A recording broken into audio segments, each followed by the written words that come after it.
Alors j'ai commencé très jeune, à l'âge de 4 ou 5 ans à Avignon. Mon rêve c'était quand même de devenir pro, donc Avignon c'était semi-pro. Et donc je suis parti en Angleterre. J'avais pas d'argent, je travaillais même pour le club, je faisais l'intendant. En même temps je jouais au rugby, donc ça c'est vraiment, je suis sorti de ma zone de confort. Et après quand je suis arrivé à Perpignan, là j'avais vraiment les dents longues. Quand j'ai commencé mes matchs avec l'équipe réserve, j'avais qu'un objectif, c'était vraiment de jouer au Dragon. Et après quand j'ai joué, là ça m'a encore plus donné envie. Et après c'est vrai que la finale à Wembley, ça a été un tremplin extraordinaire.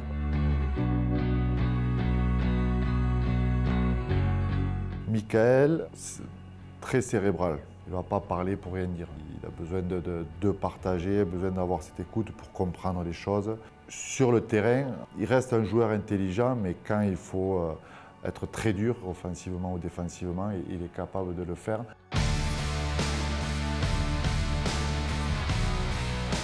Alors mon poste 3e ligne, ça a pas mal de liberté sur le terrain. J'adore organiser le jeu, mais aussi j'aime bien ce côté rugueux du rugby à 13. Le fait de promouvoir, de développer ce sport en France, je pense que c'est essentiel maintenant. Il faudrait qu'il y ait plus de licenciés, tout ça. Il faudrait faire connaître le rugby à 13 ailleurs que dans le sud de la France.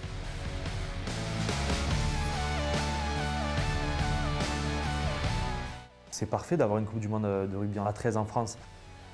Peu importe l'endroit où on va jouer, et c'est encore mieux si on joue dans des endroits qui ne connaissent pas le rugby à 13, on doit leur montrer ce sport et ils doivent être fiers de nous, fiers d'être français. Et nous, on doit vraiment leur montrer que le rugby à 13 en France, c'est quand même un sport important, qu'on est une belle équipe et qu'on mérite d'être là.